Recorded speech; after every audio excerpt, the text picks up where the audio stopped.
กับสาวๆถ้ามื้อนี้สาวๆท่านใดที่มีปัญหาเกี่ยวกับเรื่องก้อนเบาอยู่หรือว่าเป็นอาการตกขาวแบบเป็นมาหลายปีเนาะมันเป็นว่ามันเป็นแบบซ้ำเฮือนะแบบรักษาบ่ค่อยซ้ำแต่มื้อนี้ข้าพเจ้ายังมีวิธีบำบัดให้นะอย่าเว้าเรื่องเกี่ยวกับเรื่องก้อนเบาก่อนเพราะมื้อนี้ข้าพเจ้าได้เหตุการณ์บำบัดมามี 3-4 คนแล้วนะโดยที่บ่ได้ผ่าตัดจากก้อนเบาบางคนมี3 เซนปลายบางคนมี4 เซนแต่มื้อนี้ข้าพเจ้าก็จะมีวิธีบำบัดให้1คืออย่าให้งดเรื่องอาหารก่อน1คือบ่ให้กินน้ำตาลนะน้ำตาลนี่คือบ่ให้กินเพราะว่าเอากินน้ำตาลไปนะว่าพวกสลานี่มันจะไปมักของหวานนะมันจะให้สลาเริ่มใหญ่ขึ้นกินลงไปแล้วมันจะไปเลี้ยงและ2คือว่าซีนนะต้องให้งดซีนก่อนเพราะว่าไม่อย่างคือซีนนี้มันจะไปเพิ่มให้ก้อนเบานั้นใหญ่ขึ้นนะเพราะว่าพวกนี้มะเร็งมากนะคือเราต้องงดซีนก่อนและ3คืออาหารเนี่ยคือเราต้องหันไปกินผักนะกินผักและกินปลานั้นก็ว่าไม่ให้กินปลาเลี้ยงนะให้กินปลาแบบธรรมชาตินะและมันจะเฮ็ดให้หลังจากที่ได้ปฏิบัติมาเนาะก็มีน้อง3 คนนะหรือว่า4 คน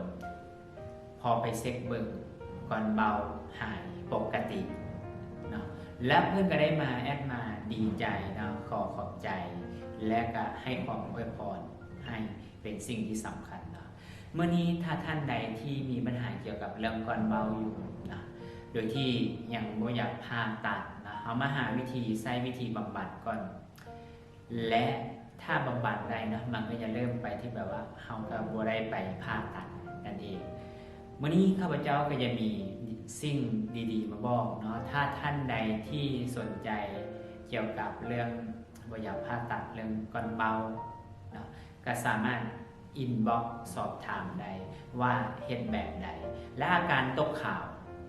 เนาะอาการตกขาวนั้นก็คือกันข้าพเจ้ากับบางท่านนั้นมีคนนึงเนาะเป็นมาหลายปีและกินอย่างกับบ่ค่อยเศร้าแต่วันนี้ข้าพเจ้าก็มาให้วิธีบำบัดนะเขาบอกว่าเป็นมาประมาณ 5-6 ปีแล้วคือว่ามันเป็นซ้ำเนื้อกินแล้วก็เศร้าแล้วกลับมาอีกนะโดยที่มันเป็นซ้ำเนื้อมาตลอดเลยแต่วันนี้ได้มาโทรมาปรึกษาก็บอกว่ามาคือห้ามกินน้ำตาล2คือว่าห้ามกินพวกขนมแบบมีแป้งหลายนะคือพวกโดนัทต่างๆพวกกาแฟให้หยุดก่อนเลยที่ข้าพเจ้าให้วิธีบำบัดไปนะและก็สิ่งในที่มันเฮ็ดให้เกี่ยวกับ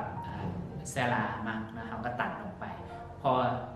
ให้เฮ็ดแบบนี้แล้วเนาะเสื้อบอกว่าเพิ่นโทรมาขอบใจมื้อนี้ถ้าท่านใดที่มีปัญหาเกี่ยวกับพวกนี้อยู่เนาะก็อย่าลืมเนาะอินบ็อกซ์สอบถามได้ว่าเฮ็ดวิธีแบบใดถ้าท่านต้องการที่อยากให้สุขภาพท่านดีขึ้นเพราะว่ามันเป็นสิ่งสำคัญถ้ามื้อนี้น้องสาวมีกินนะมันว่าบ่มีแบบมีกินพึงประสงค์นะ